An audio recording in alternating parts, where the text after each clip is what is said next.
Is there ever an end to war? To the fighting and to the conflict? Is that existence even a possibility, or is peace just some form of an illusion that we tell ourselves to just keep up the daily, ceaseless war? It's that time again. What was once a future worth fearing is at our doorstep, and not that we asked for it, but we have answered its call. From the dragon song to the wall, looking towards Ala Mhigo, we stand ready to press onward and with the rally cry, "For Ala Mhigo!" Hello and welcome to the story so far for Final Fantasy XIV. My name is Brian, and in this series we hope to highlight and summarize the story so far from the prehistory of Eorzea all the way up to the latest chapter, Stormblood, leading us into Shadowbringers. If you don't want to have any of the story ruined, I recommend you bookmark this video for later. In this video, we hope to really highlight and tell you the story, not necessarily in chronological order, of the history of Eorzea and the Warrior of Light, the Scions of the Seventh Dawn, and the Crystal Tower. So consider this your spoiler warning. Now, Stormblood is a story about destiny, about answering the call and the burden that is placed on each one of us. It is about discovering oneself and living for ourselves and for the memories of those that we have lost long ago. It is the story of all those that we have loved and lost, and about setting the world right against the cold, brutal forces long entrenched in the heart of one's homeland. But it's also a tale of redemption. Is it even possible? Are we able to change our colors, or are we doomed to be that we fear? And now it's time that we told the story of Stormblood. Now, I'm just going to go out and say it. In the end, Ilberd, for as mad as he was, and for as despicable as his actions, won. He got what he desired more than anything else, a war with the Empire. Now I wonder, would he be satisfied with its outcome? Maybe we'll never really truly know, but shortly after the events of Heavensward, the Warrior Light and his comrades travel to the war-torn region of Garibania, Ala Mhigo's capital, which is under the control of the Imperial Viceroy Zenos van Galvas, who has enlisted the Skulls, an elite unit under the command of Fordola. Now, following a surprise attack on Rogor's Reach, led by Zenos, in the wake of the warriors' efforts to help the Almegan resistance, Alphonse suggests traveling to Doma to aid in the liberation effort and to fight the Empire on two fronts. So the Scions then secure passage to Kagane, where they are greeted and given accommodations by an Ulden merchant named Hancock, under the orders from Lolorito. The Scions then begin their search for Yugiri and Gosetsu, as well as a ship to cross the Ruby Sea, after being double-crossed by a Namazu claiming to have seen both and evading Kagane's law enforcement with the help of a blue Kojin named Sorbonne. The Scions secure passage to the Ruby Sea and reunite with Gosetsu. Witnessing how powerless the Confederacy is to the Empire as they try to enforce their Ruby Tithe, the Scions make a failed attempt to convince their leaders to aid them before reaching a small fishing village visited by the acting Doman Viceroy, Yosetsu. One thing leads to another, and Gosetsu ends up surrendering himself to the Imperials so that the Scions can end up reaching the Confederacy-occupied village. When the Scions attempted to convince the Confederacy leaders to aid them, they are rebuffed again. Alice makes an arrangement to win their support by drawing the Empire's Red Kojin mercenaries away. The Confederacy leaders send them to the Blue Kojin village where they reunite with Sorbonne, who helps them to better his people's livelihood, which the Red Kojin imperial ties are threatening. When the Scions locate the sacred Kojin relic, Sorbonne helps the group force the Red Kojin to abandon their post by attacking their treasure vault. During the attack on the vault, the warrior accidentally summons the Kojin primal Susanoo. When their relic resonates with the two other treasures, the warrior defeats the primal, while the distracted Red Kojin's absence allows the Confederacy to liberate the fishing village and actually free Gosetsu. The party then travels to Yangsha on the Doman outskirts, finding themselves quickly refused by the villagers of the Nami. But they are then quickly reunited with Yugiri. Now she reveals that she has found Lord Hien, but he refuses to turn while actually requesting Yugiri to look in on Doma and what they wish. Now Yugiri, aided by Lise and the Warrior of Light, learn that the Nami villagers have been broken by Yosetsu's vicious reprisals. Then a group of Imperials arrive, conscripting random villagers into repairing machinery to advance for them, in retaliation for the Confederacy's actions in the Ruby Sea. This prompting Yugiri and the warrior to stage a rescue mission, although the villagers are horrified that they do so. Yugiri, shaken from the revelation, decides to make an assassination attempt on Xenos when he actually arrives in Doma upon hearing of the events in the Ruby Sea. The warrior joins Yugiri after the others fail to talk her out of it, and the two are overpowered by Xenos, who departs when Gosetsu and Alice come to their friend's aid, and the Nami villagers after they regain their will for freedom. With the Doman's people will rekindled, Gosetsu decides to retrieve Hien with the Warrior of Light, and Yugiri reaches the Azim Steppe. Now, after helping a mole tribe member named Chirina and learning of the Nadim, they find Lord Hien, who is adamant to stay and participate in the contest as a champion of the mole and to win over his allies. Yugiri returns to Yangsha to make preparations while the party follows Lord Hien to the mole village. Instructed by Chirina's grandmother, the mole elder, to pass the challenges of Bardam's medal to participate in the Nadim. The Warrior of Light and their allies fend off would-be kidnappers and complete the trials, only to be confronted by the Ornor and their Khan, Magni. After completing a series of tasks and learning of their history, Magni lets the group to go back to the mole in time for the Nadim. After the Warrior of Light bests the other tribes in the Nadim, they are immediately confronted by an Imperial army who are driven off by the combined might of the warrior and their new allies. The group and Lord Hien arrive in Yangsha, finding Yugiri and both Alice and Alphino have finished their recruitment of the Confederacy, the various villages, and the Blue Kojin. Alphino lays out the plans for the siege of Doma Castle, while the Warrior of Light is tasked with certain duties to aid in the weakening of Imperial defenses. After accompanying Hien to the view of the castle, he resolves to modify Alphino's plan to flood it to prevent Imperial reinforcements. Now, despite Gosetsu's objections, the next morning the attack commences, leaving the Warrior of Light, Yugiri, Gosetsu, and Lord Hien to make the charge into Doma Castle. Ultimately, they confront Yosetsu, who proceeds to tell her story about how she was ignored and abused by her own people and sought revenge on all of them once she had gained her power.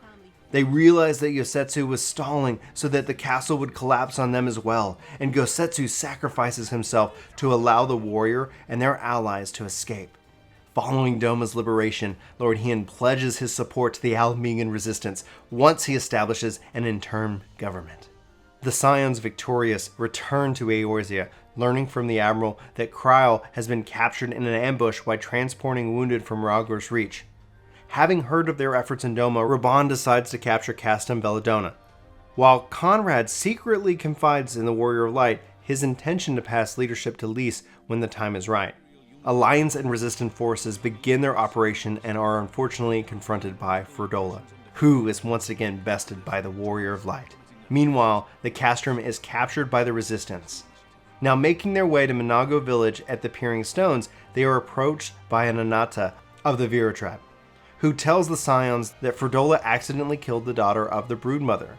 The grieving Broodmother summoned her race's primal Lakshmi to revive her daughter, though as a soulless husk. With the Scions then dispatching the primal, the grieving mother wanted no further part in the war. Meanwhile, after forcing Ferdola to admit her desire for revenge on those who humiliated her while briefing her on her recent failures, Xenos subjects her to experiments using the captured Kryl to grant her an artificial version of the Echo as Renascent. The Scions then make their way to the recently liberated Algiri to help in the siege of Specula Imperatoris. Unaware that Ferdola arrived in Castrum Abania with orders from Xenos to fire its main cannon on Specula Imperatoris, the full knowledge that her own unit and the other Garlean forces are there. While the warrior and Alice search for survivors, they find a mortally wounded Conrad, who dies passing the resistance leadership to Lys. Astinian, having been searching for Shinru, destroys Castrum Abania's main cannon before it can be fired again. The Alliance and the Resistance realize this and quickly take the castrum before the cannon is repaired. The Warrior of Light then confronts Ferdola, who ends up wounding Alice with aid from her new powers. Realizing that she is outnumbered, she tells the Warrior of Light that Xenos is waiting for them in Ala Mhigo. Thus, the Alliance and Resistance forces begin their final push into the lock, while the Scions rescue Kryl with Thancred's information on her whereabouts. Now, they were provided a staff by Urianger based on Moonbreeda's designs, the party subdues Ferdola while rescuing Kryl before they participate in the Battle of Ala Mhigo. As the battle reaches its climax, the warrior battles Xenos before being lured by him into the palace's royal menagerie. Xenos reveals to have acquired Shinryu following its clash with Omega and using his Renascent powers to merge into the Primal and fight the warrior. After defeating Shinryu, Xenos commits suicide after finally having found satisfaction in his life. Sometime after, Estinian arrives at the royal menagerie and destroys Nidhogg's powerless eyes to end the worm's violent legacy. With Ala Mhigo liberated, Lys leaves the Scions to help Raubahn rebuild their homeland and to restructure the government into a republic, instead of restoring the monarchy. While interrogating Ferdola after helping calm down a revenge-driven mob demanding her life, the Warrior of Light's Echo reveals that watching her father's death as a child spurred her to serve Garlemald, where Ferdola's Renaissance abilities leaves her dumbfounded after seeing the horrors the warrior has faced. Unable to understand why they kept fighting despite numerous tragedies, the warrior then makes his way to Ul'dah to help Sultana secretly make arrangements with Lothlorito and to help Ala Mhigo's restoration in a way that financially benefits Lothlorito.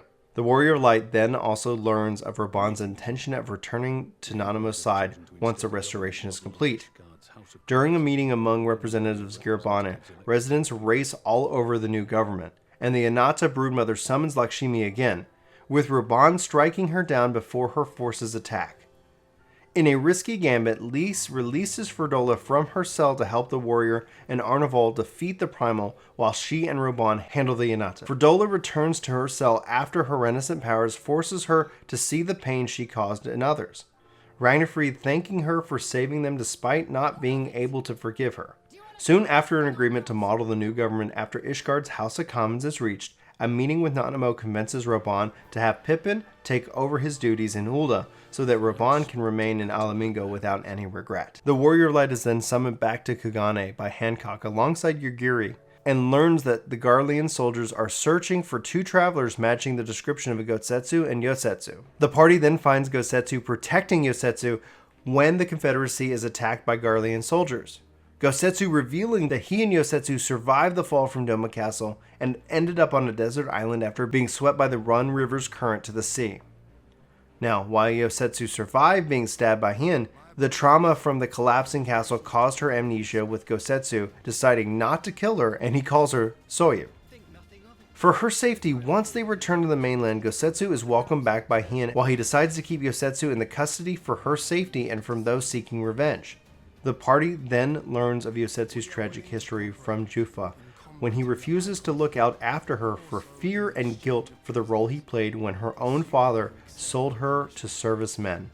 Soon after this happens, a Garlean emissary named Asai, who ends up being Yosetsu's stepbrother and member of the Garlemald Populares party, arrives in Doma under Varys von Galvas's request to establish a treaty between the Empire and Doma, revealing that the Optimites party, which opposes the Populares, were the ones who pursued Yosetsu, who he knows is actually in Lord Hien's custody. Asai suggests a prisoner exchange as an act of good faith while forbidding any act of summoning. While Lord Hien is tempted to finish off Yosetsu as Asai tours Yangsha, Yosetsu convinces him instead to hand over to the Garleans should she regain her memories by the time of the prison exchange. Lord Hien proceeds to accept Asai's terms while explaining Yosetsu's amnesia, allowing Asai to see his sister, who gives her a mirror in hopes that it would help her remember. When Asai leaves, revealed to be frantically devoted to Xenos since the day the Viceroy acquired his katana while saving his life, the emissary belittles the warrior in private while exploiting his diplomatic immunity. While Hien learns Asai's true nature, he resolves to continue with the prisoner exchange.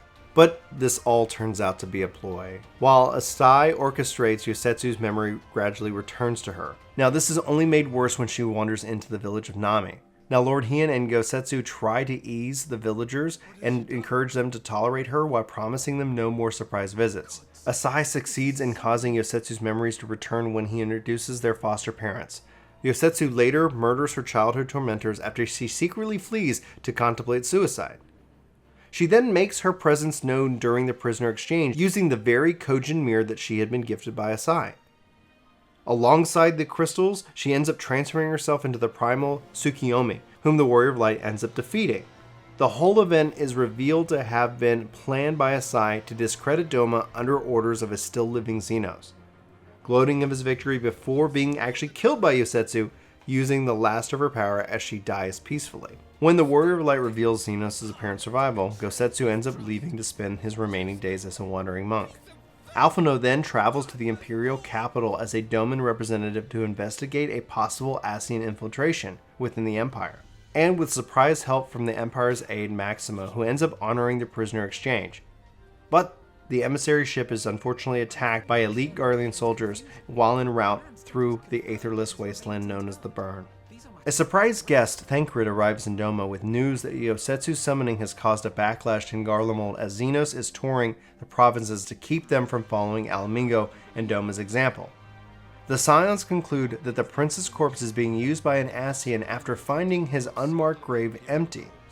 When Thancred reveals that Alphino never made it to Garlemald, Alisei leads an expedition into the Burn and only finds the crashed emissary Garlean ship and the corpses of the Garlean Imperial Guard. The group, deducing that Xenos ordered the attack on the emissary ship, end up returning to Doma, where Lys requests Lord Hien attend a meeting of the Orezine Alliance.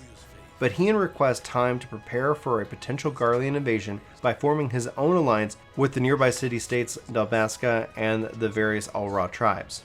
To ensure they would not be carpet-bombed like Damascus' capital Rabanastar and Azla, revealing to originate from the Burn, the group win permission from the tribes to activate the Regular to restore Aether to the Burn, while this weakens the flow in other areas. Now back at the Orezine Alliance meeting, where Thancred ends up presenting a proposal of causing another power struggle within Garlemald to weaken the Ascians' hold, the Scions are subjected to powerful magic, and it is deduced as the Calling, which leaves Thancred, Oriange, and Yustola in comas. And the voice echoing in the hero's head, "Throw wide the gates." The warrior and Alizé are then joined by Kryle, who attempts to attract their comrades' souls with Matoya's crystal, and unfortunately it reaches a dead end. They are then summoned to Ala Mhigo, which gave the Populares party refuge.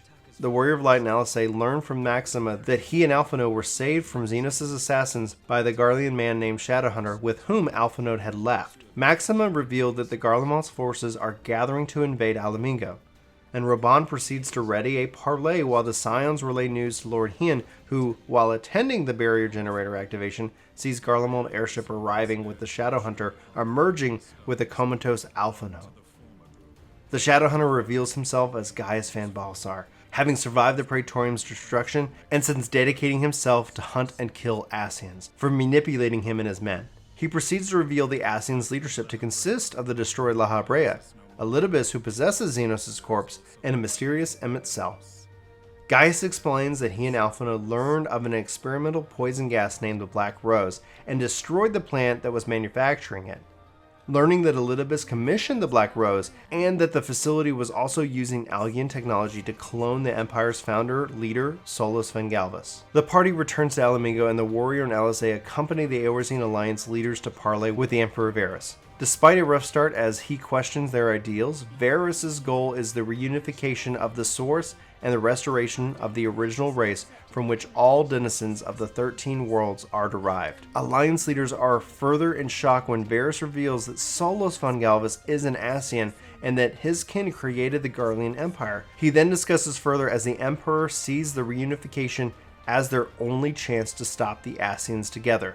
The Alliance refuses to aid Varus in his insane plan and quickly prepare for battle against the first wave before Alizé is affected by the Calling.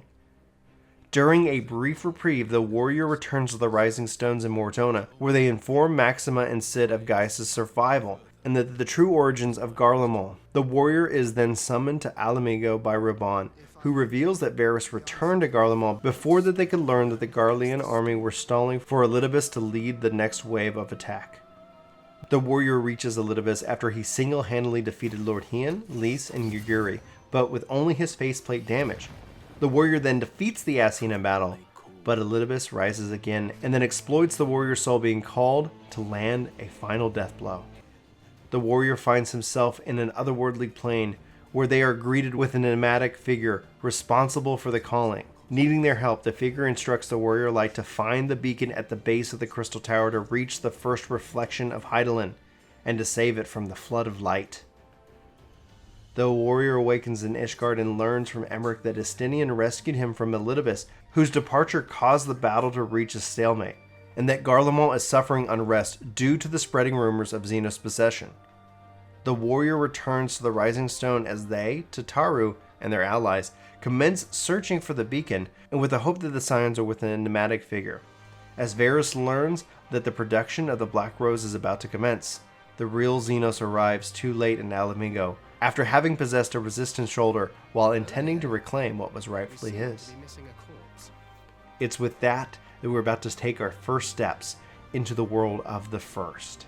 There's a running theme within all of these stories as it relates to Ascian involvement, and the question of what is the Crystal Tower. So if you haven't done that story, allow for me to summarize it for you now. If you don't want it spoiled, go ahead and run it. It's a really interesting story, but if you permit me, let's talk about the Crystal Tower. According to ancient scriptures, at the height of their prosperity, the Algian Empire crafted a resplendent tower forged entirely out of crystal that collected and stored energy from the sun. The tower had numerous defenses, including ancient beings revived and augmented by Allagan technology. However, when the Allagan Empire began to fall into decline during the late Third Astral Era, the ruler, Amon, used their technology to create a clone of their founding ruler, Xande, to restore their empire to its former glory. Unfortunately, motivated by his mortality, Xande's ambition was insatiable, and he made a pact with the Cloud of Darkness to bring her and her Void-sent brethren into Eorzea to wipe out everything. To support the necessary Void Gate to the World of Darkness, Xande commissioned the creation of Dalmod to transmit solar energy to the Circus Tower. The resulting energy was too much for the tower to contain and was catastrophically released in the form of a terrible earthquake that ushered in the Fourth Umbral Era. Though the tower sank to the earth and faded into legend while the Allagan civilization was later ruined, Amon had kept himself and Xande in suspended animation inside the tower. When Nelvain Darkness called forth Dalamod with Meteor and Bahamut emerged as the onset of the Seventh Umbral Era, the tower was unearthed with its inhabitants reawakened in response along with Xande. Now motivated by curiosity about the technologies within, while also fearing it may contain Allagan weapons similar to the Ultima weapon, Cid and Rambros enlist the adventurers to enter the tower. The entrance is protected by barriers created by 4 pairs of statues called the Eight Sentinels. To rectify the matter, a Baldician scholar, Garana, commissions the adventurers to find 4 perfect crystals and 4 ethereal sands around the realm for Cid to craft into crystal fangs that would then enable their party, whimsically named Noah, to venture into the labyrinth of the ancients. Once they destroyed the Sentinels, deciding that the group should study their mechanics, Cid requests that the Warrior Light and their companions continue into their stead to deal with any of the threats that lie within the labyrinth. Throughout the labyrinth, the party needs to open a path to the Walk of Ascension that leads to the center of the tower, to the Hall of Inexorable, where the tower's gatekeeper, a hero of the Algian Revolution, resides. Now, once he's defeated, Cid and his group decide to fall back to find and recuperate before resuming the expedition. Meanwhile, Nero secretly begins surveying the 8 Sentinels, noting how great power sources lie at the top of the spire. Progress into the central spire known as Circus Tower by the ancient Algid reached a standstill due to the front door being impervious to all forms of physical and magical or magitech force. It was then that 2 strangers approached the camp, claiming to be students of Baldician. Introducing themselves as Doga and Uni, they accompany Noah to the front door where they are able to open the front door by emitting a bright light. It was then that Nero approached the team, claiming that the door had been sealed all but to the Allagan royal blood and select personnel, and revealed that the mysterious pair were Allagan constructs, clones, of ancient sages Doga and Uni. Coming clean, Doga and Udi revealed that they were created to prevent Eorzea from being threatened by the revived Xande, and that they needed the Warrior Light's help to neutralize the potential threat. Climbing the massive spire, the alliance of adventurers battle their way through the tower's defenses and confront Amon and eventually Empire Xande himself. As the ancient king lies defeated, Cid and the others, including Nero, arrive. Doga and Unai move forward to seal the Void Gate and break Xande's covenant. As they begin their ritual, Nero begins laughing in excitement as he detects that the energy source from the gate is greater than even the Ultima weapon. However, refusing to let the pact be broken, the Cloud of Darkness summons a group of Doga and Uni clones to hold off the Warrior Light, Noah, and Nero. Now, they end up dragging Doga into the World of Darkness before actually grabbing Uni, but Nero's attempts to intervene but ends up getting pulled into the Void Gate as well, allowing the Void to enter his body to protect Doga and Uni as the Cloud of Darkness, who cannot directly harm them, seeks the other Void sense in the area to do so. As the gate subsides, Cid suggests that they return and figure out what to do next. With the new threat of the Cloud of Darkness revealed, the investigation goes from studying the Algian relics to dealing with the dangerous Voidsent. But they soon learn that the Crystal Tower is still acting on Xande's orders of gathering energy for the Cloud of Darkness, and cannot be stopped except by someone with Algian royal blood. This requires that the group save Doga and Uni so that they can perform the task. After Cid finishes the machine that would produce the Void Gate, the Adventurer and Giraha venture into the World of Darkness. After weakening the Cloud of Darkness, the Warrior Light and Giraha find Doga, Uni, and Nero as the two clones decide to remain in the World of Darkness to hold off the bodiless Cloud of Darkness, while Giraha is revealed to be of the Algian royal bloodline as they transfer their blood into him to augment his powers, allowing him to control the Crystal Tower. The party returns to Eorzea and Nero is following behind, his body riddled with poisoning from the Void. However, he makes his way almost to the gate but ends up being rescued by Cid. Upon returning to Eorzea, Giraha tells the rest of Noah that Doga and Uni's blood has revealed to him the secret of his own bloodline and his purpose. After the calamity that claimed the Algian Empire, the remaining Algian survivors wished that someday their tower could be revived as a symbol of hope for Eorzea. The last remaining Algian prince used the technology to transfer her bloodline to Giraha's ancestors, hoping that his family would one day be able to fulfill that dream. Giraha states that the rest of the group is intent to seal the Crystal Tower with himself inside. When, one day in the future, technology has caught up to the level once wielded by the Algians, the tower will be able to be reopened and Giraha will awaken to greet the people of the era and guide them to make Algian dreams of hope a reality. He bids farewell to his companions, who promise to help make that day come sooner than he expects. Before sealing the doors of the tower, the sons of Saint Coinance remain to record Noah's findings, while Cid, Nero, and the Adventurer go their separate ways. And it's this tower, this crossing over into the World of Darkness, that is the 13th shard. The tower itself is a gate. It is the gate. It's throw widening of the gates, throw widening of the gates. It is where this all takes shape. Anyway, I hope this series has been helpful. Hopefully this has been fun, interesting, and a good remembrance of what has come before, and hopefully helping pointing us to a better and brighter future. For Work to Game, my name's Brian. Thank you so much for watching this video. Be sure to check the links in the description. Thank you to the Wikipedia. Thank you to FinalFantasy.fandom.com. Thank you to Gamerscape.com. Thank you to the Lore Book. Thank you for everybody and for Square Enix for making this amazing game with this amazing story. I really do appreciate it. Check out the links if you want to be able to see the written and the detail. And there's so much information out there, guys. It is really quite really quite impressive. Let me know in the comments below if there's any other deep dives that you want to see me make as part of the Story So Far series for Final Fantasy XIV. Anyway, guys, like I said, my name's Brian. This is Work to Game. Thank you so much for watching this video, and I hope you have a fantastic day. Take care. Hey, it's me. It's been a while since I talked to you guys directly this way, but don't tell anybody. We've got even more epic content planned for this channel. The response has been incredible. We hope to see you. If you're new, hit subscribe, leave us a comment. I'd like to talk to you more about video games. I can't seem to speak my language. All right.